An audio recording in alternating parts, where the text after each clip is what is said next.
Okay, so Nexo and Kraken. I picked those two for pretty concrete reasons. Nexo had this clean earn layer on top of Spot, Kraken had the order depth I needed for larger moves. Together, they basically covered everything. And when a setup covers everything, you develop this quiet confidence in it that honestly just makes you a little blind to what's underneath. What broke that confidence wasn't even something that happened to me directly. A colleague of mine, someone who's been in the space longer than I have, sent me a message one evening saying his Nexo account had been locked down. Just logged in one day and withdrawal functionality was disabled pending an account review.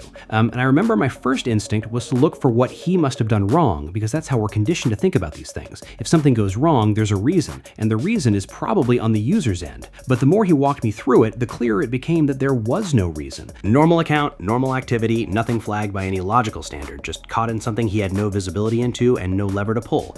So I started doing what I do when something technically bothers me, went looking for the full picture, not platform blog posts, not PR statements, actual user documentation, forum threads where people were logging updates in real time, screenshots of support conversations, time-stamped posts showing exactly how these situations played out from start to finish. And honestly, the volume of material out there was kind of staggering. And once I framed it that way, non-custodial swapping stopped being this thing I'd heard people advocate for online and started being the obvious practical response to a real technical problem. The way it actually works is worth understanding properly. There's no platform in the transaction chain at any point. No company takes possession of your tokens between the moment you initiate and the moment you receive. You connect a wallet, a smart contract on the blockchain handles the exchange logic, assets move directly.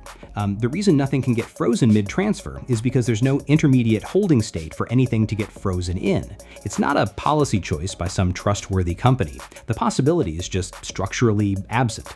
First month, I kept things pretty modest, wanted to build real conviction in the execution before treating it as my primary infrastructure. And then somewhere around week 5, it just quietly became the default. Sitting at around 90 transactions now across a pretty wide mix of chains and position sizes. Nothing exotic, just consistent, regular usage over time. And when I look back across all of those, what I find is basically a blank log. Nothing escalated, nothing required a follow-up, not a single swap came back with an issue attached to it. Every transaction went in, executed, settled, done.